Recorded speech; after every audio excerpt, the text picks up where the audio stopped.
Aïe les amis, bonjour, comment allez-vous? Bah, je vais dire, ça fait un petit moment, hein, là, vraiment un petit moment que je n'avais pas fait de vidéo.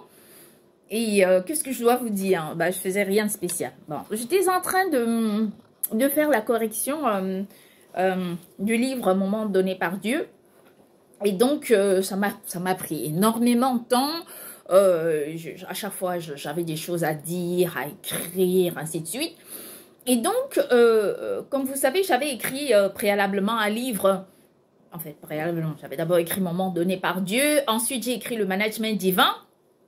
Mais en écrivant, en réécrivant, en faisant la correction de Moment donné par Dieu, je m'en suis rendu compte qu'il fallait que je regroupe un peu tous les thèmes des livres dans ce livre, ce qui fait que j'ai rajouté plusieurs thèmes.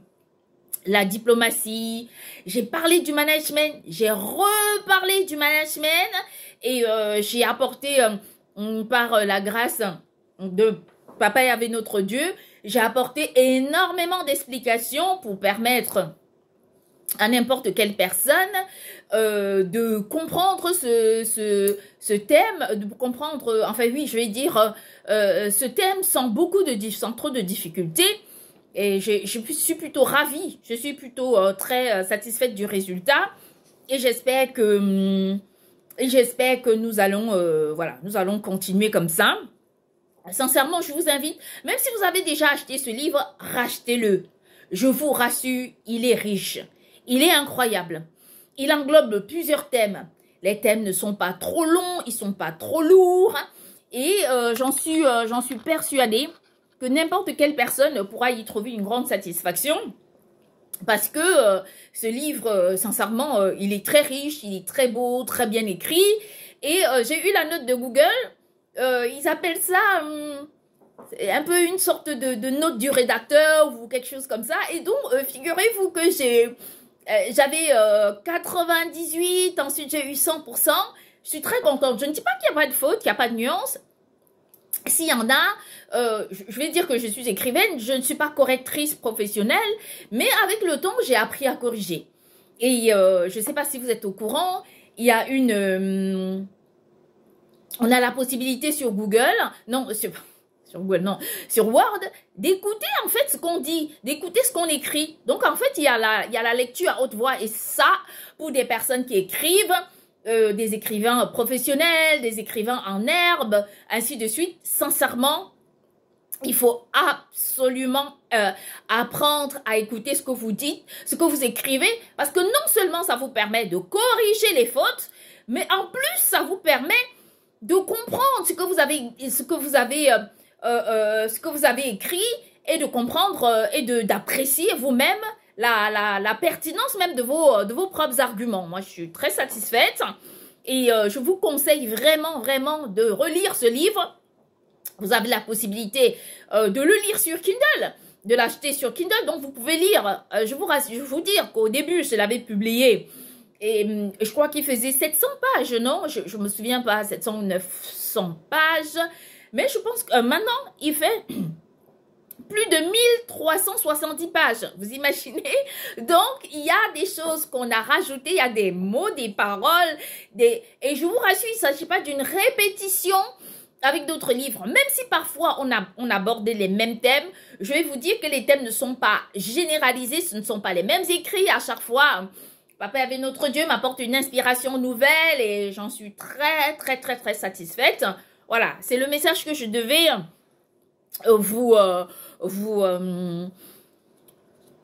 c'est le message que je devais vous porter ce matin par la grâce de notre Dieu, de Papa Yahvé notre Dieu, qui est dans le ciel, qui vit dans les ciels, dans les hauteurs et habille les horizons. Et donc, qu'est-ce que je dois vous dire? Oui, alors, pour terminer avec ce que je vous disais, en effet, on a reparlé du management divin, d'accord? Mais le management divin, dans ce contexte, il n'était pas aussi expliqué comme dans le livre intitulé Le management divin. Ça, c'est autre chose. Là, c'était vraiment un thème à aborder. Et on a eu une approche quand même qui était pardon, autant pour moi, qui était très, très impressionnante, qui était exceptionnelle, parce que on a placé l'humain au-dessus même de la réalité. C'est-à-dire qu'on a pris pour développer ces thèmes, on a parlé de l'humain, on a demandé qui est l'être humain, que veut l'être humain, qu'attend l'être humain. Donc, en fait, nous avons catégorisé le développement de ce thème par une très très belle trinité qui a apporté des réponses assez incroyables. Et d'ailleurs, ça permet aux personnes, c'est-à-dire surtout, Papa Yahvé ne s'adressait pas à tout le monde, il s'adressait aux dirigeants et aux dirigeantes du monde pour leur permettre de mieux apprécier l'être humain à sa juste valeur avant de diffuser un message, avant le manager. Et d'ailleurs, j'ai fait une découverte qui est assez incroyable en écrivant. Vous savez que je ne fais pas de recherche du tout. Et donc, j'ai découvert que, ça c'est très beau, que l'être humain, on pense que quand on rencontre une personne, en fait, on a une personne en face de nous.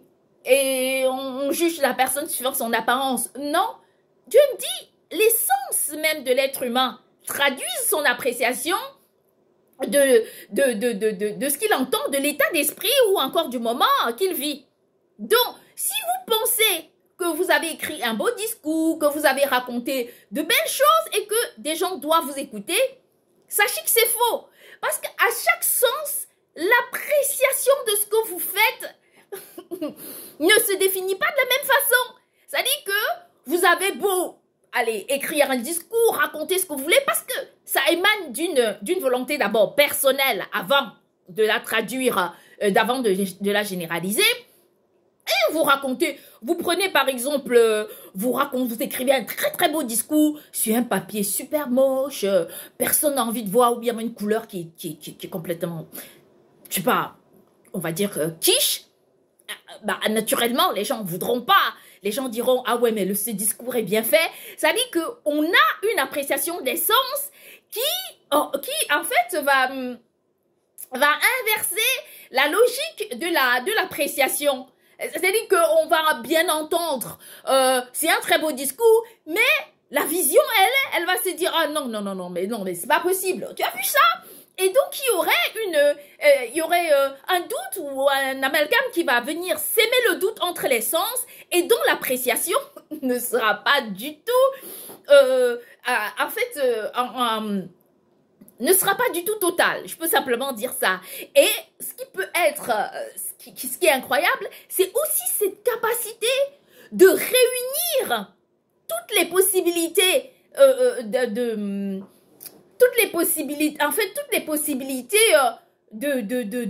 comment je peux utiliser quel terme? Il faut que je dise vite parce que c'est une vidéo, donc il faut que je trouve rapidement le terme parce que le thème, il faut pas que je cherche. En fait, il faut réussir à trouver tous les arguments possibles pour construire un discours. Et n'oublions jamais que ce discours que vous construisez doit répondre aux attentes de tous vos sens. De tous vos sens. C'est-à-dire que les sens qui doivent intervenir au moment du discours. Naturellement, l'ouïe qui vous concerne vous et les personnes qui doivent écouter, la vue qui vous concerne vous et les personnes qui doivent écouter, le gestuel aussi qui va faire partie un peu du toucher, ainsi de suite, la façon dont vous allez vous conduire, ainsi de suite. Et on a vu aussi le marketing olfactique, oui, je crois, olfactique, oui, voilà, je crois que c'est ça. Et donc, vous comprenez très bien que quand on développe des thèmes comme ça, on a simplement envie de nous dire, waouh, c'est juste, voilà, incroyable parce que qu'on est face à une surprise, même qui est personnelle. Parce que moi, si vous voulez, moi, j'ai cette chance que Papa Yahvé me dit, écris, vas-y, parle. Dis ça, vas-y, parle, écris. Non, tu ne supprimes pas, continue le mot. Et donc, quand j'écris, non, mais je vous rassure que ce livre, c'est un recueil, c'est un livre de conseils de vie. Et Papa Yahvé nous interpelle pour une chose qui est assez importante. Et je vous rassure que nous réussirons à comprendre ça peut-être maintenant ou plus tard. Mais ce qui est sûr et certain, c'est que nous devons vraiment faire ce qu'il faut pour changer les choses dans cette société. Donc, alors qu'est-ce que je voulais parler? Alors, par rapport à ma dernière vidéo, no comment. No comment. Je ne parle de rien. Moi, c'est un moment de ma vie qui est passé depuis des lustres. J'ai voulu aborder ce moment parce que j'avais envie de vous signifier la pertinence de la destruction et de la décimation de l'innocence. N'oublions pas que notre Dieu, c'est un Dieu qui nous donne tout. Il nous a tout donné. Moi, je me levais ce matin, quand j'ouvrais mes fenêtres, je me disais, regardez, en fait, on n'a même pas besoin d'appuyer sur une touche quelconque pour que le jour se lève ou qu'il se couche, vous voyez, ou que la nuit tombe, ainsi de suite. On a juste besoin de vivre. Ça, c'est une merveille. C'est une merveille de la vie. Et donc, vous savez que notre Dieu, c'est un Dieu bon, qui nous empêche de rien faire. Il ne nous empêche pas de chanter. Par exemple, le roi David, qui a chanté les cantiques. Il a les psaumes de la Bible ont été chantés par le roi David et le roi David a su apporter des réponses d'amour, a su rendre à Dieu l'amour que Dieu lui avait porté. Et vraiment, ça, c'est magnifique. Il faut comprendre que Dieu n'a pas de limite. C'est Dieu qui a tout créé. Dieu connaît tout, il sait tout, il comprend tout. Il est au courant de tout. Donc, il n'y a rien sur cette terre que Dieu ne puisse savoir. Dieu ne nous empêche de rien faire. On connaît un des films les plus importants de ce monde. C'est... je dois citer ce film-là qui est comment ça s'appelle Les 10 commandements de Dieu. Et franchement, c'est incroyable. Parce que vous voyez que dans les 10 commandements de Dieu, ce qui se passe, c'est que on assiste vraiment à une... Il fait un peu froid. Chez moi, chez vous, je ne sais pas, mais ici, un peu chez moi, il fait un peu froid. Donc, on assiste à un film qui est incroyable. On parle du nom de Dieu. Et vous savez, Dieu nous empêche de rien faire. La seule chose que Dieu dit, il dit faites bien. C'est tout. Faites bien. Il ne nous empêche de rien faire. Il ne nous impose pas des choses. Il ne nous impose pas je sais pas, je vais dire des actions qui ne servent à rien et qui n'ont aucun but. Non, Dieu nous amène à être nous-mêmes.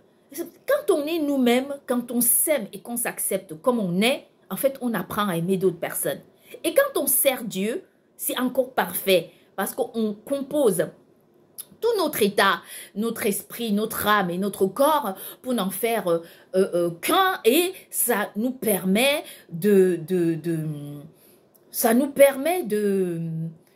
nous affirmer nous-mêmes et de nous confirmer nous-mêmes et d'apporter ce que nous pouvons apporter au monde. Moi, j'ai appris à me débarrasser de certaines actions, de certaines choses qui m'imposaient des choses, qui m'imposaient des codes, je devais faire certaines choses qui ne me convenaient pas. Moi, je me suis sortie de ça parce que je me suis dit, pas parce que j'étais dans une secte, non, parce que quand vous fréquentez des associations religieuses, en fait, arrivé à des moments donnés, vous devez faire ci, faire ça, tendre la main comme ça, dire ceci, machin, c'était des choses qui ne me convenaient pas. Et moi, j'ai dû enlever tout ça de ma vie pour pouvoir fonctionner de façon très librement. Vous voyez, je fais des vidéos, je raconte un tas de choses, mais Dieu ne nous empêche pas de faire ça. Dieu ne nous empêche pas de chanter, de danser, de faire la fête. Non, Dieu nous donne une loi, et dans la loi, à travers la loi, Dieu nous dit respectez la loi et vivez. Il y a la chanson démarre à partir de la Bible. On sait très bien que quand le peuple hébreu avait traversé ce cours d'eau, en fait, quand il a traversé, il a chanté ce chant que je vous avais dit que je chantais souvent à la Pâque. Et Dieu était là, Dieu était présent. Donc, Dieu ne nous a jamais empêché de rien faire. On est l'incarnation de Dieu. On ne peut pas se priver de tout et de nous dire qu'on rend service à Dieu. Non, Dieu, lui, veut simplement respecter la loi, respecter ce que j'ai écrit dans la loi. N'allez pas chercher autre chose. N'inventez rien du tout. Parce que tout est fait par la sagesse de Dieu, par la sagesse des sagesses. Donc, on ne peut pas tromper la vigilance de Dieu. Donc, ça, c'est une réalité. Alors, donc, en disant ça. Moi, je vous disais simplement qu'en écrivant, en terminant d'écrire ce livre, j'ai vraiment fait quelque chose d'assez incroyable. C'est que quand j'ai découvert tout ce que Dieu m'avait raconté, moi, je m'en suis rendu compte qu'on était dans un monde qui construisait des innocents. C'est quoi les innocents? C'est, on est tous innocents. On est tous bébés. On est dans ce monde, on est bébés. Il y a ce jeune en Amérique qui vient d'être condamné à la peine de mort et qui a tué, vous savez, le PDG récemment, où il a eu un millier de soutien, plusieurs millions de soutiens sur Internet. Je ne veux pas commenter. Bon, je ne sais pas ce qui s'est passé. Moi, je vais accuser personne. Mais nous voyons que de plus en plus, notre monde ne tient pas, n'est pas stable. Et on a beau vous inviter à appeler Dieu au cœur de notre monde, vous ne nous écoutez pas et on ne sait pas pour quelle raison est-ce que vous faites cela. Et il s'avère que quand on vit comme moi, où Dieu ne m'empêche de rien faire, il ne m'empêche pas de faire ce que j'ai envie de faire, mais il me demande de respecter la loi, de l'aimer et de lui apporter la fierté d'être notre Père Céleste et d'être, de nous avoir donné une loi, de nous suivre, de nous accompagner, de nous guider dans la vie. Dieu ne m'empêche de rien faire de ma vie et de m'apporter toutes les solutions et toutes les réponses dont j'ai besoin pour avancer et donc vous aussi. Quand on voit notre monde, nous nous rendons compte que nous passons notre temps à fabriquer des coupables. C'est-à-dire que les pays que nous n'aimons pas fréquenter aujourd'hui, ce sont des pays dans lesquels, je vous signale, il y avait de nombreux innocents qui par la suite sont devenus des coupables. Pourquoi? Tout simplement parce que on leur a inculqué, la société n'a pas su les protéger. Quand moi je parle en face de vous et que je vous raconte que pour 30 euros, pour 30 euros, j'ai été arrêtée. J'ai eu un contingent de personnes qui sont venues m'arrêter chez moi, me jeter dans une cellule, j'ai passé 3 semaines, ainsi de suite.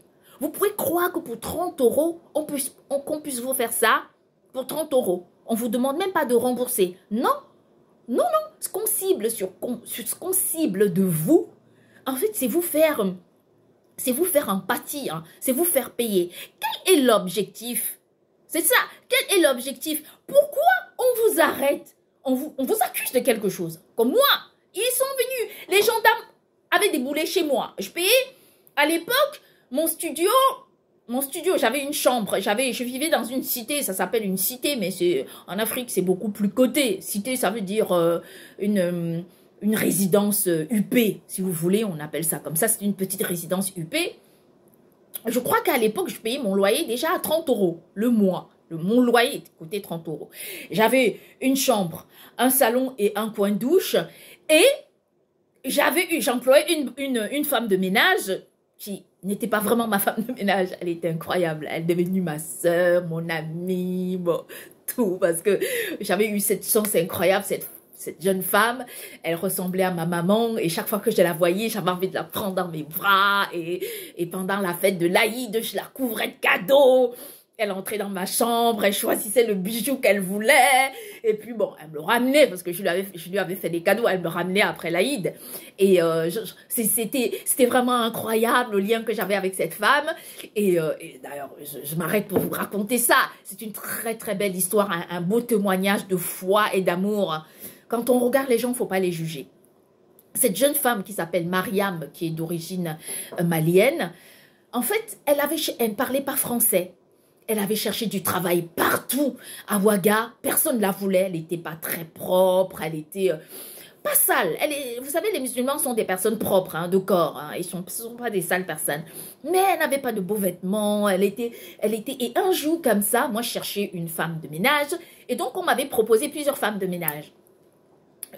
En sortant de chez moi, je tombe on me présente ces femmes. Ah oui, celle-là est bien, tu sais, elle va bien travailler pour toi, elle est géniale, elle est ci, ça, machin. Et un jour, en sortant de chez moi, je tombe sur Mariam. Elle était assise à l'entrée de notre portail parce qu'on avait un très grand portail qui était très beau, qui délimitait notre résidence à celle de la rue. Ben, un peu pour dire, bon, ici, c'est une résidence sympa, un peu huppée, vivent des gens qui peuvent payer. En fait, bref, ce sont les codes du monde. Pourquoi pas? Je raconte ça de façon anecdotique aussi. C'est marrant, quoi. Et donc, je rencontre Mariam. Et elle est devant ma maison comme ça. Et je dis, qu'est-ce que tu fais là? Elle parlait pas français. Et elle a commencé à me dire, moi, travailler, ainsi de suite. Et donc, j'ai appelé quelqu'un pour m'aider à traduire. La personne, elle parlait, j'ai eu de la chance, elle parlait Djola. Et donc, elle est venue me parler. On m'a dit qu'elle cherchait du travail. Moi, j'ai dit, tu travailles pour moi. Toutes les autres personnes que j'avais rencontrées, je ne les ai pas gardées. J'ai gardé Mariam, cette femme, cette jeune femme. Peut-être qu'elle était plus âgée que moi, je ne sais pas, plus jeune, peu importe. Ça, c'est pas, je ne connaissais pas son âge. En Afrique, on ne demande pas l'âge des gens. On parle aux gens, on ne demande pas leur âge. Et donc, elle travaille pour moi et elle est incroyable. Parmi toutes les femmes de ménage qui sont dans la résidence, Mariam, c'était une personne exceptionnelle. Elle travaillait tellement bien. Elle était propre. Elle nettoyait toujours la maison. Elle partait faire le marché à temps. Elle faisait la cuisine à l'heure. Mais elle allait même au-delà de son travail. C'est quand même bizarre. Les autres femmes de ménage, quand elles arrivaient le matin, si la personne qui les emploie ne s'est pas encore levée, en fait, elle frappait à la porte. Non, Mariam, elle savait quand elle frappait pour me réveiller, si je devais aller travailler tôt ou pas, mais parfois, elle frappait pas à ma porte. Elle restait assise et elle attendait. Elle attendait que je me lève. Et quand je me levais, elle se mettait à faire... Je partageais une sorte d'amitié forte avec cette femme de ménage. Je connais mettre les limites. Moi, c'est pas parce que j'aime les gens que je connais pas mettre des limites, c'est pas vrai. Je suis quelqu'un de très aimant, où je sais apporter l'amour aux gens, mais je connais aussi mes limites parce que, voilà, on dit souvent, parfois tu tends la main, d'autres prennent le bras. Non, je sais tendre ma main à la limite de la main et non pas, voilà, à la limite où les gens peuvent me prendre du bras. Avec elle et moi, on savait qu'on avait ce rapport, mais un rapport de personne à personne. Et cette femme a tellement travaillé pour moi, si bien travaillé pour moi que je crois pas que dans ma vie, je rencontrerai encore une personne qui sera aussi aimable. Aussi aimable. Je connaissais sa famille. Le jour de l'Aïd, je partais dire bonjour à sa tante, à sa famille. J'arrivais chez eux, ils étaient tout contents. On restait, ils me racontaient un peu ce qu'ils faisaient et tout. Moi, je trouve que c'est beau. J'ai toujours eu cette ouverture d'esprit de vivre avec des gens sans forcément les cloisonner ou encore non. Les jugements de valeur, ça c'est pour des personnes qui n'aiment pas côtoyer d'autres pour les connaître. Je connais un peu tout le monde et je sais un peu comment tout le monde fonctionne. C'est pour ça que moi, je ne juge personne. Je me défends. Voilà, c'est deux choses. Et donc, cette femme de ménage, quand elle arrivait le matin, elle attendait que je me lève et pendant ce temps, cette femme qui m'a accusée d'avoir pris un lecteur DVD, quand on dit un lecteur DVD, je vous rassure, c'est le truc, hein, c'est, vous savez, le truc là, carré là, le lecteur DVD. Elle m'a pas dit que j'ai volé de l'argent ou quoi que non, non. Elle m'a accusée d'avoir pris un lecteur DVD. Et elle est allée m'accuser pour ça. Donc moi, Mariam, quand elle arrive chez elle, quand elle m'attend, vu qu'elle, cette femme, elle partait travailler plus très tôt le matin, elle appelait donc Mariam pour l'aider à nettoyer sa maison. Elle lui donnait pas grand-chose. Moi, je disais à Mariam, t'en fais pas, ben, je te donne un peu d'argent, il n'y a pas de problème, tu peux l'aider. Et cette femme, je la considérais comme ma maman. Seulement, j'ai reçu, ça c'est l'histoire, hein, parce que c'est facile de condamner les gens sans les comprendre. C'est pour ça que moi, quand je suis face à une histoire, peu importe la personne, j'ai envie de comprendre son histoire. Et donc, je reçois un Camerounais chez moi que je connais depuis le Cameroun. Un gars Bamileke je connais, c'était un de mes grands frères du quartier. Quand je passais, je le voyais, il me donnait un peu, il me dépannait un peu, vous voyez, il me donnait un peu d'argent quand j'allais au lycée. Et donc, je passais parfois lui dire bonjour. Et donc, il me donnait un peu d'argent. Alors, j'apprends qu'il est arrivé à Ouaga. Et donc, il cherche à se loger. Je le loge chez moi. Cette femme Bafanta, en fait, elle cherche à tout faire pour le séduire. Elle attire dans son lit, elle fait tout pour qu'il couche avec elle. Lui, il veut pas. Il veut pas. Il n'a pas envie, il veut pas, il veut pas avoir affaire à elle, il n'a pas envie. Et donc, il s'en va. Donc, à un moment donné, il part, il continue sa route parce qu'il ne devait pas rester à Ouaga. Il continue sa route. Écoutez bien, le jour où le gars s'en va et que cette dame réalise que le gars est parti, elle m'accuse, moi. Elle dit que le monsieur a volé, voilà. Papa y avait notre Dieu et là, elle dit que le monsieur a piqué un DVD. Que, puisque le monsieur logeait chez moi, donc on va venir m'attraper pour que je dise où est le monsieur. Eh ben, moi je sais pas moi, je l'ai logé pendant quelques jours. Et alors, il y a un contingent de gendarmes qui déboulent chez moi, qui viennent, qui m'arrêtent, mais un scandale au quartier. Les gens sortent, les gens crient, les gens hurlent sur les gendarmes. Moi, je suis quelqu'un de très... Il y a des gens qui salissent ma réputation, mais moi, je suis quelqu'un de très aimable. Partout où je suis passée. Vous irez voir les gens vous diront « Ah non, mais elle, Karine, non, mais c'est quelqu'un de génial, quelqu'un d'incroyable. » Pas parce que je veux le faire, mais parce que je suis comme ça et je connais l'appréciation que les gens ont de moi. Donc, je me retrouve dans une gendarmerie. Personne ne me demande de rembourser. Hein. Non, le truc, c'est qu'on veut porter atteinte à ma personne. Donc, je n'ai pas de pouvoir. Cette femme, c'est la belle-sœur d'un ministre. Vous imaginez un peu? Eh bien, comme d'habitude, je suis la sœur de personne. Je suis la sœur de mon frère et de ma sœur, mais mon frère n'est pas ministre. Vous comprenez? Donc, mon père, tout le monde connaît mon père. Mon père est au village. Il avait un titre avant important, comme on connaît les irrégularités de la sauvegarde des richesses en Afrique.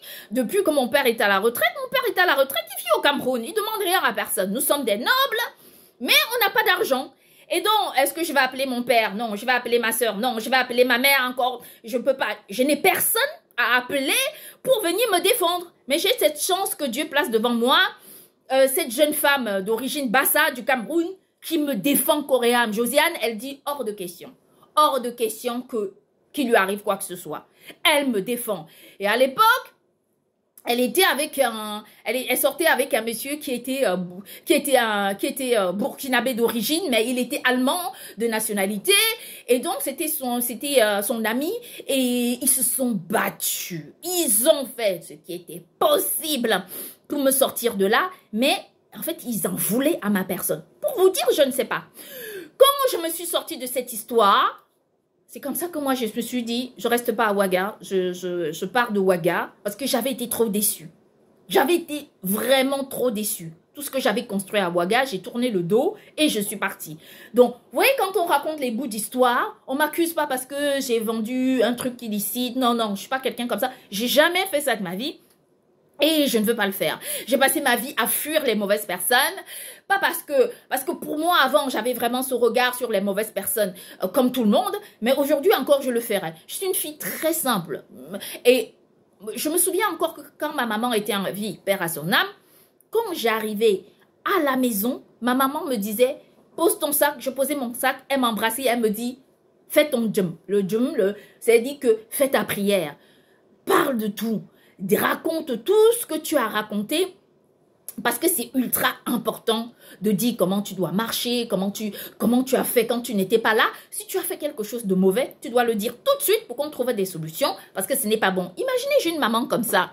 Vous croyez que je vais aller faire le tour de ceci, cela et venir raconter à ma mère? Ah oui, maman, tu sais, non, je n'ai rien fait pendant que si tous les jours je me suis levée. Non, chez nous on dit, chaque matin quand je me suis levée, voilà comment je me suis conduite. Je n'ai fait du mal à personne, je n'ai pas trompé quelqu'un, je n'ai pas fait ceci. Même si j'ai fait du mal à qui que ce soit, je ne sais pas, on m'a le djem comme ça tous les jours. C'est-à-dire que à chaque jour suffit sa peine. C'est-à-dire que chaque jour que tu te lèves, tu fais « Wow !» Tu te dis, bon, la journée s'est passée sans que je ne fasse rien et il faut cumuler ces jours-là sur des longues années. Comme maintenant. Où je dis j'ai mes torts. Quand je parle de mes casseroles, ce ne sont pas des casseroles ou non, ce sont des remords. Si c'est à recommencer, on ne fait pas pleurer un mec ou encore on on ne fait pas souffrir des gens, ou on ne plaque pas les gens n'importe comment. Voilà, il y a des rumeurs comme ça aussi où on est jeune, on entend tous les jours, ah, mais tu sais, tu es belle, et on n'a plus de discernement. À un moment donné, il faut vraiment tenir. Parce que quand on est jeté comme ça en pâture dans le monde, vous imaginez un peu tout ce qu'on entend, tout ce qu'on voit, tout ce qu'on convoite, tout ce qui nous convoite, tout ce qu'on entend, tout ce qu'on fait. En fait, on est happé, on est entouré par quelque chose qui nous dépasse. Donc, on est individuellement au milieu de tout un ouragan qui nous entoure. Donc, à partir de là, il faut vraiment avoir le discernement. Et donc, il peut nous arriver de nous tromper. Mais quand on se trompe, il faut se remettre en question. Et ma mère me disait toujours, avant de dormir, fais ta prière avant de dormir. Ça veut dire quoi? Ça veut dire que toute la journée, tu fais ce que tu veux. Mais le soir, parle de ce que tu as fait. Invoque tes journées. Raconte tes journées. Tu as fait quoi? Tu as fait ce qui est bien, tu as fait ce qui est mal. Si tu as fait quelque chose de mauvais. Surtout, il ne fallait pas le faire. Mais si tu t'es trompé, alors demande pardon à Dieu. Bon, souvent, nous faisons des sacrifices, mais on ne faisait pas de sacrifice pour ça. Il ne fallait pas faire quelque chose qui n'était pas bien. Et le lendemain matin, il fallait surtout pas recommencer. Et c'est d'où aussi la force de la fête du pardon dans la Bible qui nous permet, une fois de l'année, de demander pardon à Dieu, de s'humilier, de laver nos fautes. Mais ce n'est pas pour recommencer les mêmes fautes l'année d'après. Ça dit que tu ne dis pas, oh, je pêche et tout, et une fois dans l'année, je jeûne, je demande pardon. Ah non, pas du tout. C'est-à-dire que les fautes que tu as commises cette année, si tu demandes pardon parce que tu les as commises sans le savoir, l'année prochaine, il ne faut pas recommencer les mêmes fautes. Tu ne vas pas revenir devant Dieu et redire, ah oui, non, mais tu sais, je t'avais demandé, papa, il y avait une faute, ceci, et puis j'ai recommencé la même chose. Ah non, non, pas du tout. Tu ne recommences pas. Tu passes à autre chose, tu avances dans ta vie, tu continues dans ta vie et tu fais ce qui est juste et ce qui est bien. Donc, on ne nous demande même pas, c'est-à-dire que moi, on ne me demande pas de rembourser cet argent. Et ça m'étonne. On veut me condamner. Je me sens là qu'on veut me condamner, on veut ma peau. Et je me dis, mais c'est quand même bizarre. Parce que, regardez un monde qui produit des coupables. Moi, je suis là, je mène ma vie, je n'ai pas de problème. Dans la société, je suis gentille avec tout le monde. Mais je me retrouve happée par un contingent de gendarmes qui viennent m'arrêter pour une accusation. C'est-à-dire que c'est complicité de vol d'un DVD. C'est un peu comme si on vient vous dire, ah oui, non, mais on vous accuse parce que vous avez volé, je sais pas, une casserole. On vous accuse parce que vous avez volé une casserole. Non, parce que quelqu'un a volé une casserole et alors vous êtes complice. Et la personne n'est pas là. Au lieu de vous dire, ok, vous logez la personne parce que c'est la loi, vous devez payer le prix. Cette dame m'aurait demandé de payer le prix. Il n'y aurait même pas eu besoin d'aller au commissariat. Mais non, mais pas du tout. J'aurais tout simplement payé le prix. Chez moi, je n'avais pas que 30 euros. Chez moi, j'avais des centaines d'euros. J'aurais pu payer. Je paye une bonne, je paye un appartement, je vis, j'ai tout ce que j'ai. Donc, on voulait ma peau. Ils avaient envie de m'attendre, moi, et non pas quelqu'un d'autre. Et moi, je me dis, la justice connaît des régularités. Mais il y a aussi des irrégularités dans la justice. Et c'est ça le problème de la condamnation. C'est-à-dire qu'on nous condamne, mais à un moment donné, on se pose la question de savoir, mais où est la justice là-dedans? On ne comprend pas où est la justice. On ne comprend pas. C'est-à-dire que les gens d'office vous collent des clichés, vous rejettent, vous dénigrent, vous jugent sans vous connaître. À chaque fois que quelqu'un entend quelque chose de vous, la personne vous détruit sans savoir de quoi il s'agit. Il y a des gens qui disent, ah oui, non, mais à un moment donné, elle a fait ceci, elle a fait cela. Après, bon, les gens disent ce qu'ils veulent. Ça, je ne veux pas aborder un autre sujet, mais je vais rester sur celui-là. Et moi, qui suis une innocente, on me jette en pâture au milieu des coupables. C'est pourquoi? C'est pour m'aider? Où est en fait l'objectif de la société quand la société réagit comme un bourreau? Nous accueillons des vies dans des hôpitaux tous les jours. Les enfants qui arrivent au monde, qui parlent systématiquement nos langages. Et Dieu a fait cela par magie. Imaginez que vous mettez un enfant au monde et vous dites à l'enfant, mon fils, et l'enfant vous dit, oh, je ne comprends pas, qu'est-ce que tu veux me dire? Bah, tu dis, je te parle. L'enfant qui parle, qui vous répond dans une autre langue, c'est possible. Par exemple, que vous parlez français, vous mettez votre enfant au monde qui parle chinois. Et vous lui parlez en français, il vous parle du chinois. Mais non, ça peut pas, vous pouvez pas comprendre ce que l'enfant dit. Donc, pour réussir à vous parler, vous devrez parler la même langue. Si vous parlez français, vous allez parler exactement la même langue pour réussir à vous comprendre. Et c'est pour ça que l'éducation, Dieu fait que quand on envoie les enfants au monde, Dieu nous donne des enfants, peu importe le côté où vous le mettez, hein, Dieu nous donne des enfants aussi qui parlent la même langue que nous. Parce que c'est important de communiquer ensemble, de nous comprendre, de nous entendre et d'éduquer nos enfants. Et d'éduquer l'enfant qu'on est. Moi, j'ai parlé la même langue que ma maman. Et j'ai cette chance. Imaginez que ma mère me tienne dans les bras et qu'elle me parle, je ne sais plus, une langue, je sais pas, une autre langue. Elle ne m'aurait pas éduquée. Mais nous avons cette capacité. Tous les enfants qui naissent sont sous notre responsabilité. On les voit naître, on paye, nous planifions nous mettons en place tout un processus professionnel pour accompagner les agents de santé, pour financer les hôpitaux et le corps médical, ainsi de suite, regroupés. Mais nous mettons des enfants au monde qui, à la base, sont des innocents, mais notre société transforme ces enfants en coupables. Pourquoi? On demande la raison. Pourquoi? C'est-à-dire qu'on est incapable de gérer un enfant. On est incapable de gérer une personne. On est incapable d'apporter des solutions et des réponses cohérentes aux problèmes de la vie. C'est pour ça que les coupables se créent, se multiplient dans le monde. Parce qu'il y a des gens comme ça qui se sont dit, si tu es dans telle association, bonne ou pas bonne, dès que l'enfant naît, tu dois lui apprendre. Mais non, la société doit plus protéger les enfants. Parce que quand je me suis retrouvée abandonnant mon logement, ma maison, ma femme de ménage qui pleurait, sa famille pleurait, tout le monde pleurait, tous mes voisins sont venus me rendre visite et chacun était dépassé par la situation. Tout le monde se disait, mais qu'est-ce que ces gens ont fait? Pourquoi ils lui ont fait ça? Ainsi de suite. Ils n'ont pas écouté. Leur problème, c'était de me rendre coupable de quelque chose dont je ne connais pas. C'était une sorte de monnaie rendue dont je ne comprenais pas, peut-être un code, une couleur, que je ne parvenais pas du tout à comprendre.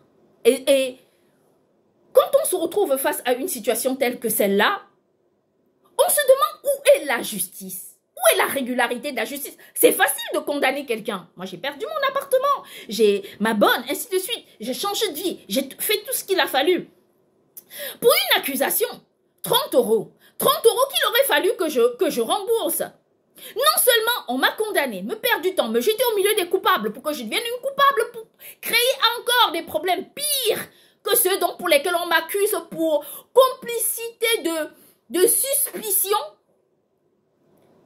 Mais les 30 euros n'ont jamais été remboursés. Je vous rassure. Là, que les 30 euros n'ont jamais été remboursés. Et d'ailleurs, les voisins m'ont même dit que ces lecteurs DVD n'avaient jamais été volés. Cette femme, elle a monté cette histoire de toute pièce pour se venger contre ce mec avec qui elle avait envie de faire des choses. Elle avait jeté son dévolu sur lui. Elle voulait absolument faire un enfant, donc elle avait jeté son dévolu sur lui. Peut-être c'était le papa idéal, moi je n'en sais rien. Mais tout ce qu'elle a fait, c'était ça.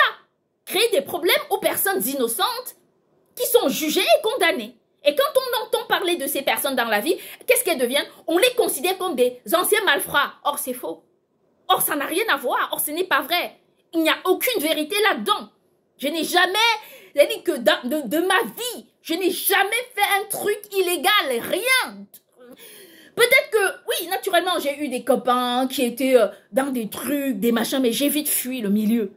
Je me suis sauvée en courant. J'ai couru, j'ai fui.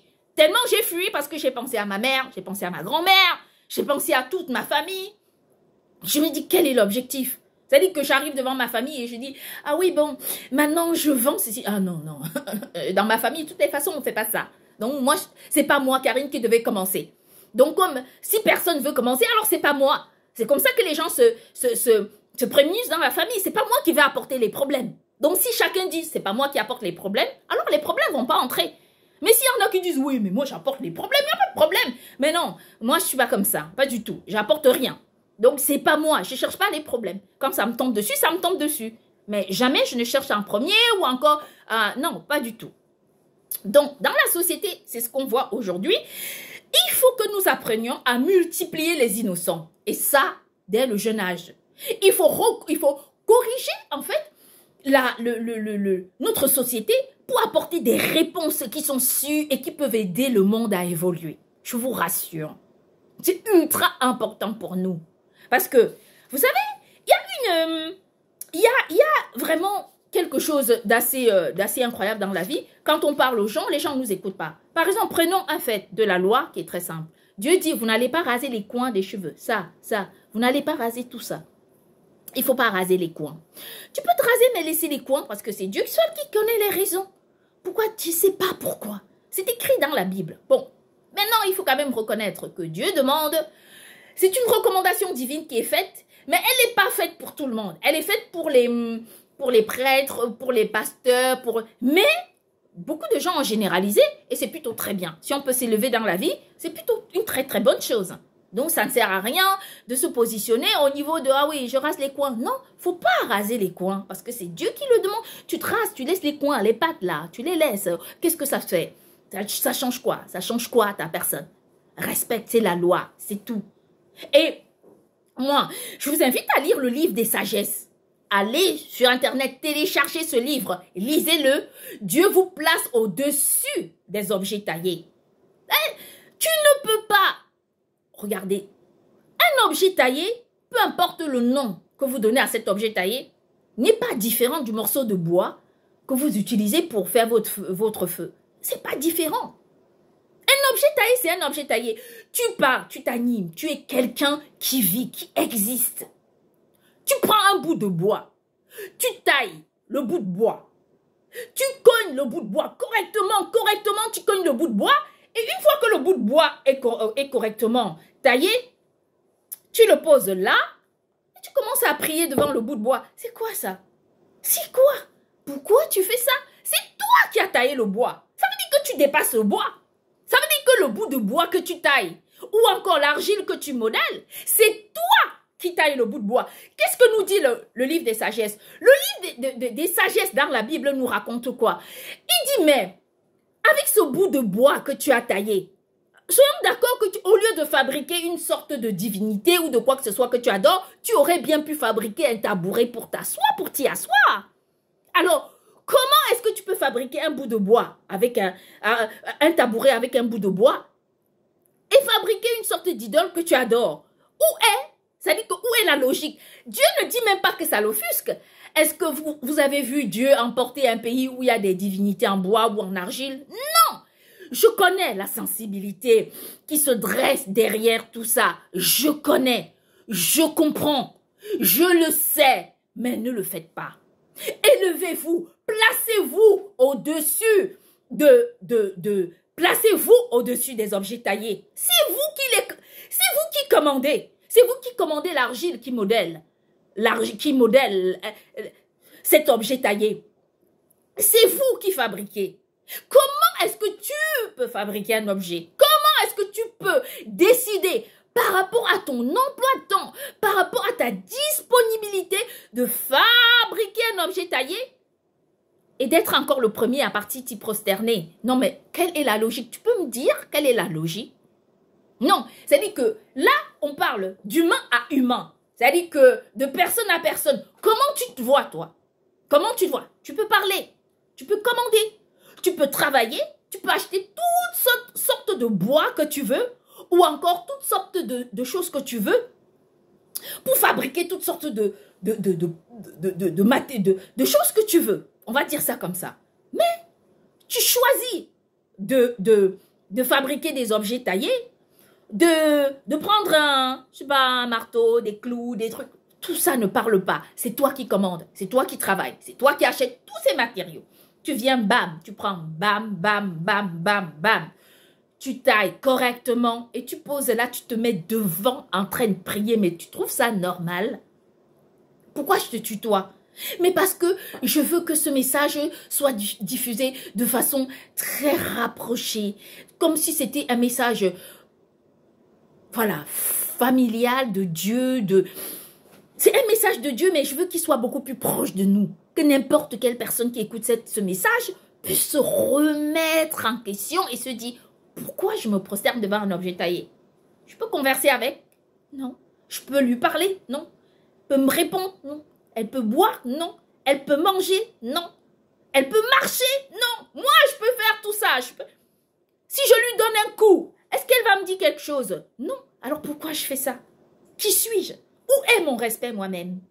Et c'est pour ça, Dieu n'est pas en concurrence avec un objet taillé.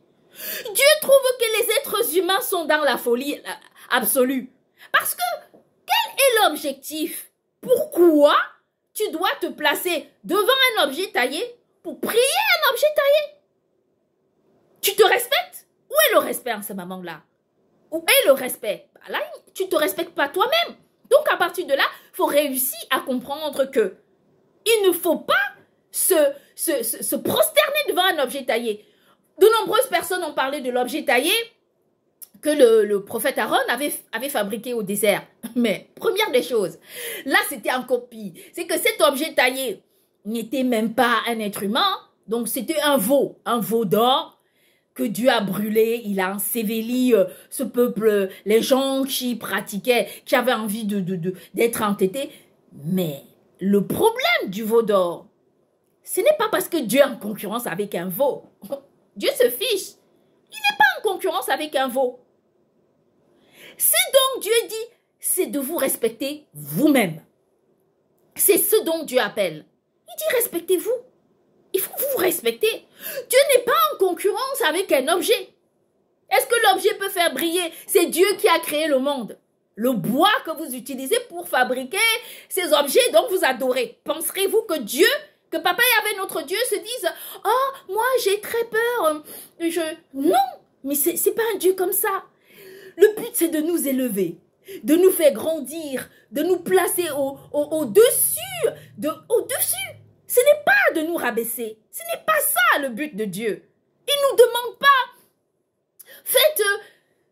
Il nous demande d'être nous-mêmes, de nous accomplir, d'être fiers de nous, d'appeler vers nous l'intelligence. Dites-moi, moi je lis la Bible, chaque jour j'apprends quelque chose, j'apprends des nouvelles dans la Bible, des nouvelles assez incroyables.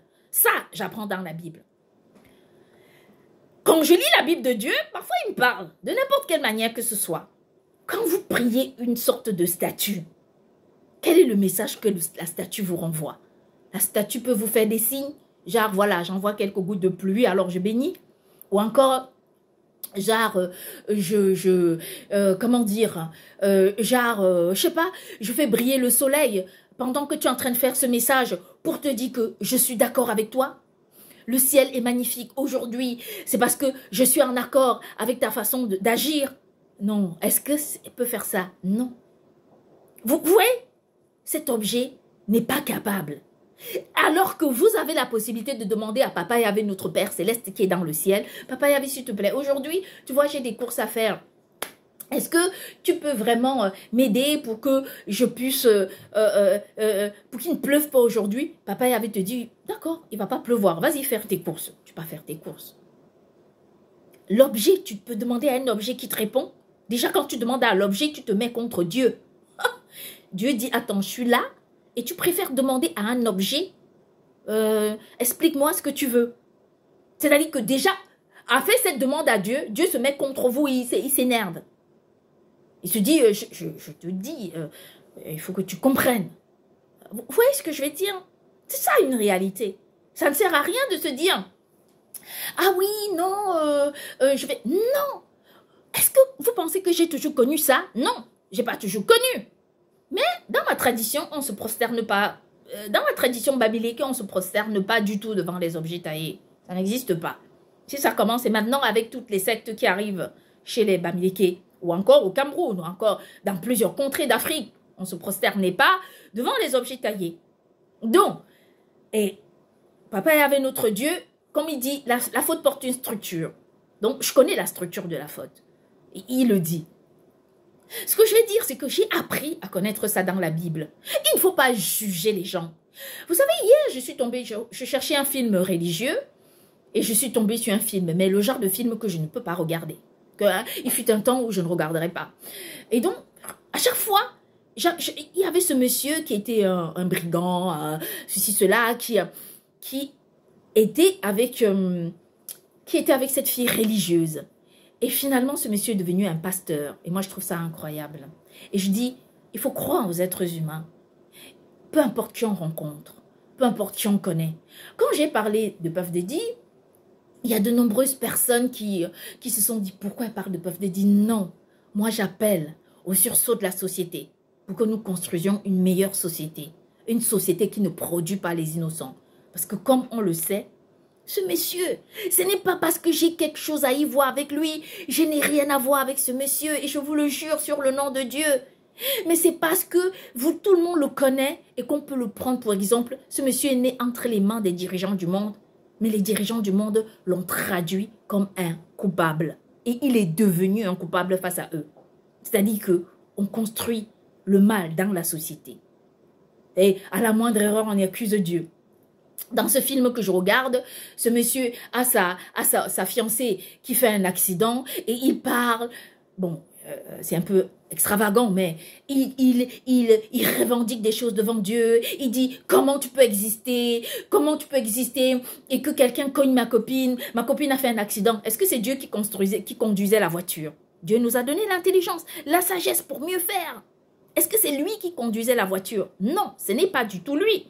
Alors, pourquoi on accuse Dieu à la moindre occasion? Dieu, qu'est-ce qu'on manque? C'est-à-dire que dans les hôpitaux où heureusement que Dieu nous a sauvés encore de ça, et j'espère que c'est le cas, où les médecins, on a eu des médecins véreux qui empoisonnaient des malades. Et on a connu le cas de Michael Jackson, ou encore là, c'est discutable, ainsi de suite, et ce n'était pas tout. Où est la faute de Dieu là-dedans? On va encore accuser Dieu qu'un médecin n'a pas soigné quelqu'un et l'a tué et on va accuser Dieu. Il faut arrêter d'accuser Dieu pour des choses dont il ne sait pas. Il faut arrêter. Il faut arrêter d'agir de cette façon. Il ne faut pas faire des choses pareilles et il faut simplement évoluer dans la vie, dans la tolérance. Et nous dire, vous savez, il y a des gens, je parlais de ça en rigolant hier et papa Yahvé me disait, tu sais, il y a des choses que d'autres personnes font dans la vie et ils disent oui on va lui faire ça et il dit tu sais que dans leur groupe il y a des gens qui lui ont dit mais tu connais pas cette fille, elle va rien faire, ne t'en fais pas, il y a rien. Ce qui va venir, elle va croire en son Dieu. Ce qui va pas venir, elle va croire en son Dieu. Elle est comme ça. Elle est comme ça et c'est vrai. Moi, j'ai tellement confiance en Papa Yahvé, notre Dieu. J'ai confiance en lui. Moi, j'ai mis ma confiance en Dieu et je crois en Dieu. Et je sais que Papa Yahvé, notre Dieu, m'entend. Il est là, il répondra pour moi. Pourquoi je m'inquiète? Je suis là aujourd'hui devant vous en train de vous parler. En train de parler de la Bible. Je n'ai pas toujours lu la Bible. Je n'ai pas toujours été cette fille. Bien sûr que oui, tout le monde vous dira oui, Karine, elle est gentille, elle a été toujours exemplaire. Oui, mais moi aussi, j'ai connu des choses dans ma vie qui n'étaient pas correctes. Je ne suis pas quelqu'un de parfait. Tous les jours, je chemine vers la perfection. On ne m'a pas mis là parce que j'avais cherché des problèmes. On ne m'a pas condamné parce que je suis allée chercher des problèmes ou escroquer une personne. Non. Vous voyez, ça c'est la réalité. Dans la vie, on crée des coupables et les innocents rencontrent des coupables et deviennent peut-être des potentiels coupables. Toutes les prisons du monde, vous savez, sont remplies d'innocents, d'anciens innocents qui sont devenus des coupables face à la société. Parce que notre société ne comprend pas cette notion du management. Qui est l'être humain? Que veut l'être humain? Qu'attend l'être humain? Ces trois questions qui permettent à un être humain, à un manager, à un gouvernant, une gouvernante, des gens qui prennent des décisions, à comprendre qui est l'être humain pour mieux l'aider, pour mieux l'accompagner. Et quand on se connaît soi-même, on peut aussi apporter l'empathie pour aider des gens. En ignorant ces questions, en ignorant cet art du management divin dont de nombreuses personnes peuvent en posséder, vous, moi, n'importe qui, si chacun développe en lui cet art de manager des gens, nous allons nous en rendre compte que de nos jours, on a dans les prisons, bientôt, on aura des présidents de la République dans des prisons. Vous imaginez que quand on parle des présidents de la République, ce sont des représentants de la plus haute diplomatie qui doivent faire régir, qui doivent permettre l'application des lois, qui doivent apporter l'équité dans la société et qui doivent créer une société beaucoup plus correcte. Eux se retrouvent en prison. Et dans la même cour, on va croiser aussi les représentants des lois qui votent pour l'application des lois en prison. Et dans la même cour, on doit croiser ces jeunes enfants dans des quartiers où leurs destins sont légués à la destruction, à l'horreur. Et on doit aussi les croiser dans les prisons. Vous voyez, ça, c'est quelque chose de terrible. Alors, dans notre monde, si tout le monde part en prison, si on a un monde dans lequel qui se développe pour créer des coupables et des coupables, alors, quelle est notre projection sur l'avenir? Quelle est notre projection sur l'avenir? C'est-à-dire que d'ici quelques années, qu'est-ce que nous attendons? Qu'est-ce que nous espérons? Qu'est-ce que nous voulons? Voyez-vous, ce sont ces questions auxquelles nous devons répondre. Nous devons pouvoir déterminer le futur du monde. Et quand on dit qu'on fait tout, on se donne tous les moyens pour vous aider et pour nous aider à construire un monde qui peut répondre à nos attentes, mais c'est parce que c'est normal. C'est parce que c'est normal.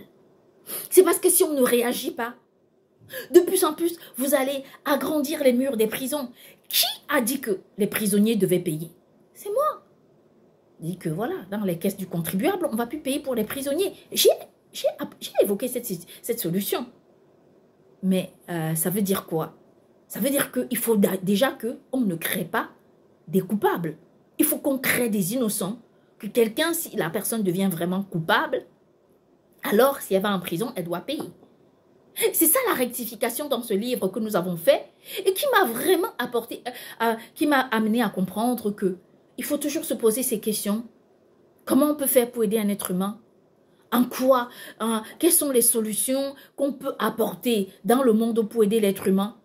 Et quels résultats pouvons-nous attendre? Ça, c'est la réalité. Et d'ailleurs, moi, je vais évoquer cette question qui s'apparente à mon problème. Ouais, le monde entier, en ce moment, est réuni autour de la même information.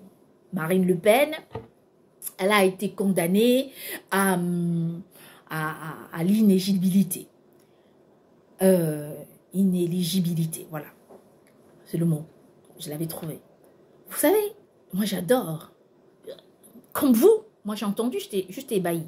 Pourquoi? Parce que quelques jours avant, il y avait un ancien président de la République qui avait été condamné pour une histoire rocambolesque de plus de 100 millions d'euros, ou je sais pas, d'un financement de campagne électorale. Quelques jours après, il y a Marine Le Pen qui a 56 ans, qui est condamnée à 2 ans d'inéligibilité, en fait, c'est-à-dire qu'elle ne peut pas se présenter aux prochaines élections présidentielles. Pour la raison. C'est-à-dire que c'est là que Dieu me dit, mais où est l'intérêt? C'est-à-dire que où est l'intérêt de cette condamnation? Les juges scandent au tribunal, bien sûr que Marine Le Pen est coupable. Est-elle coupable? Naturellement. Qui peut dire qu'elle n'est pas coupable? Personne. Elle l'est. On dit que dans les caisses de l'État, il manque 4 millions d'euros. C'est vrai. Cet argent n'y est pas. Il n'y a pas cet argent. Il n'y a pas cet argent dans les caisses de l'État. Ça, c'est la vérité. Seulement, Marine Le Pen, elle écope quoi? Elle écope une peine qui vise son titre, qui vise Marine Le Pen, qui vise son électorat, sa candidature, sa personne. Et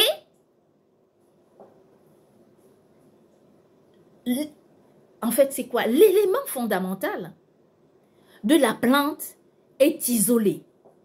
Et complètement isolé. C'est-à-dire que je me retrouve un peu dans la même situation. Je me suis retrouvée dans la même situation il y a une 30aine d'années. Et que je me retrouve. C'est-à-dire que l'élément de l'accusation est isolée. Les 4 millions d'euros, on n'en entend pas parler. On ne sait même plus. La question, Marine Le Pen doit payer par des lois qui ont été votées. Amen. Elle doit payer par des lois qui ont été votées. Naturellement, elle y a participé au texte de loi, au débat sur le texte de loi. C'est vrai, c'est normal. Elle doit payer, elle doit écoper, c'est normal. Le texte de loi le prévoit.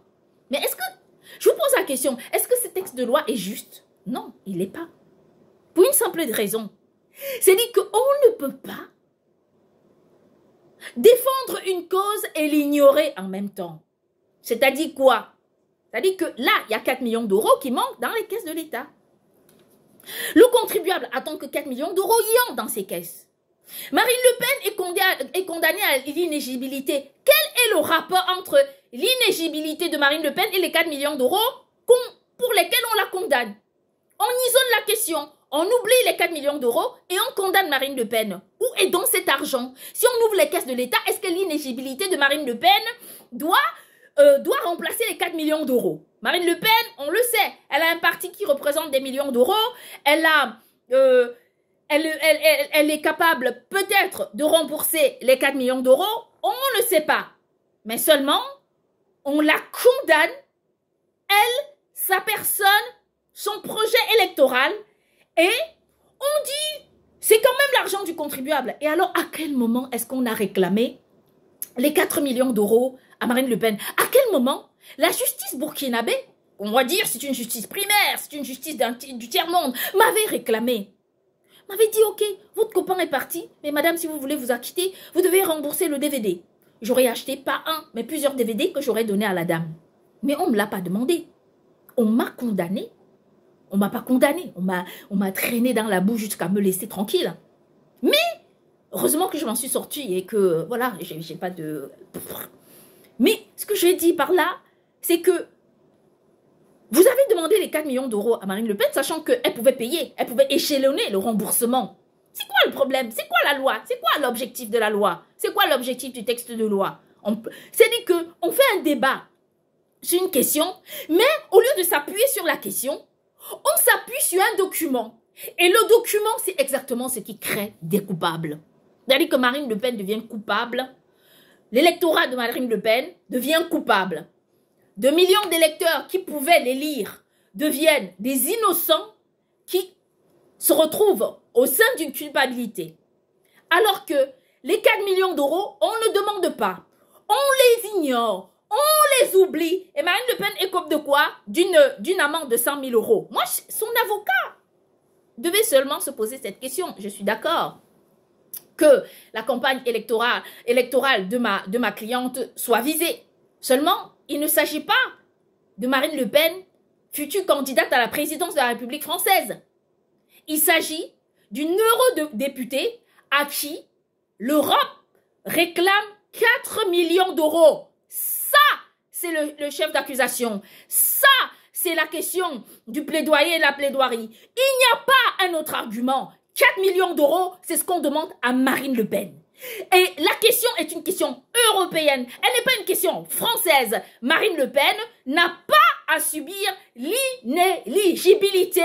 C'est profondément injuste. Et d'ailleurs, pourquoi Marine Le Pen ne doit pas rembourser les 4 millions? Naturellement, elle peut les échelonner sur du long terme. Pourquoi on la vise? Pourquoi on vise son électorat? Quel est le rapport entre ce remboursement-là, entre 4 millions qu'on demande? Est-ce que pour avoir condamné Marine Le Pen à l'inéligibilité, vous avez les 4 millions d'euros dans la caisse du contribuable? Non. Si demain, il faut aller aider une école ou plusieurs écoles en France avec les 4 millions d'euros, vous les aurez? Non. S'il faut subventionner les agriculteurs avec les 4 millions d'euros, vous les aurez? Non. Est-ce que le fait de prononcer une peine qui détruit, qui décime la carrière politique de Marine Le Pen rembourse ces 4 millions d'euros? Non. En fait, quel est le rapport? Vous voyez que notre problème, c'est la documentation.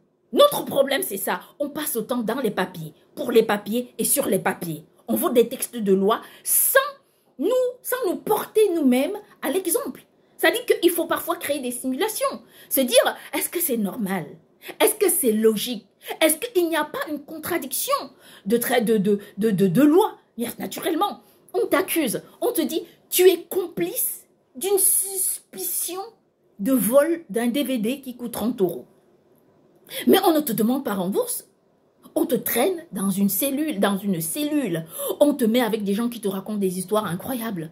Un monsieur qui dit, oui, non, mais c'est parce que j'ai fait ci. Enfin, je n'étais pas avec des messieurs, mais on pouvait les entendre raconter ce qu'ils voulaient. Mais c'est pas ça le problème.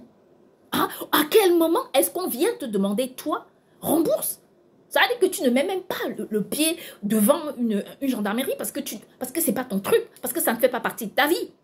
À quel moment on doit récupérer cet argent? Marine Le Pen nous remboursera quand? Déjà, elle ne peut même pas devenir présidente, parce que si elle devenait présidente, elle devait au moins gagner beaucoup d'argent et pouvoir nous rembourser les 4 millions. On ne les aura pas, les 4 millions. Vous voyez ce que vous voulez dire? Vous voyez ce que je vais dire? On ne les aura pas. Donc, du coup, à quel moment? Moi, c'est pas parce que c'est Marine Le Pen. Hein. Croyez-moi, ça aurait été n'importe qui. Vous savez, j'ai parlé de Puff Daddy. Les gens auraient pu dire, ah oui, non, mais ceci, cela. Non, c'est pas ça le problème. C'est pas ça le problème. Le problème, c'est notre façon de construire la société avec un regard très utopique. C'est ça la réalité. On ne construit pas une société basée sur un modèle humain. Le management divin est centré sur l'être humain et construit autour du succès humain. L'être humain, l'être humain, l'être humain, l'être humain, l'être humain, l'être humain, l'être humain, l'être humain et l'être humain. C'est ça le management divin.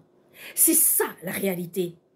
C'est ça la différence qu'il y a entre construire une société en tenant compte de la vérité sociétale, de la clairvoyance du regard qu'on porte sur les gens, de la véracité du comportement humain, que nous pouvons parvenir à construire une société beaucoup plus juste.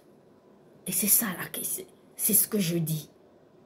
C'est ce que j'appelle ici à penser, à réfléchir. C'est dans la société, notre but, c'est de construire des coupables ou encore de créer de nombreux innocents, de maintenir les innocents en aménageant la société de façon à ce que nous parvenions à obtenir une société beaucoup plus juste. En effet, c'est ça, toute la question. J'ai passé mon temps à entendre des gens me dire elle est dans des codes, des couleurs. Moi, je suis dans rien du tout. Et si je vais choisir, je choisirai. Peut-être le moment viendra. Donc, je ne sais pas. Mais je ne suis pas contraint de choisir quelque chose avec tout ce que j'ai fait pour le monde, avec tout ce que je vous ai fait. Comment est-ce que je peux défendre une cause en étant libre? Comment est-ce que je peux parler de Puff Daddy? Comment est-ce que je peux parler de Marine Le Pen? Comment est-ce que je peux m'évoquer moi-même?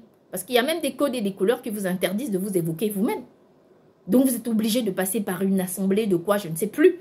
Mais nous devons être en capacité de comprendre tout simplement qu'il y a cette possibilité de mieux gérer notre société en appelant Papa Yahvé notre Dieu au milieu d'un autre projet humain. De dire, Papa Yahvé notre Dieu est là, il nous entend, il nous comprend, il va nous apporter des solutions. Mais si on n'introduit pas Dieu au milieu de nous, si on n'introduit pas la loi de Dieu au milieu de nous, comment nous allons faire pour nous en sortir? Parce que si cette question de l'inéligibilité de Marine Le Pen, si ça avait été une question divine, elle aurait remboursé. Parce que Dieu décrame, il réclame, tu rembourses ce que tu as volé. Et c'est ça la réalité. Tu rembourses ce que tu prends. Ce qui ne t'appartient pas, tu vas rembourser. Tu vas rendre. Et c'est ça qui est vrai. Parce qu'il y a des gens dans ce monde qui pensent qu'elles peuvent voler des choses, elles peuvent exploiter des choses qui ne leur appartiennent pas et après les réclamer. Non, Dieu dit tu rends. Tu rends ce que tu as pris parce que ça ne t'appartient pas. Parce que ce n'est pas à toi, parce que c'est pas... C'est ça la réalité. Rendre à autrui ce qui lui appartient. Et donc, nous devons être en capacité de comprendre cette réalité et d'introduire le management divin au sein de notre vie, de nos vies, pour pouvoir gérer le monde. Je vous souhaite une très bonne journée.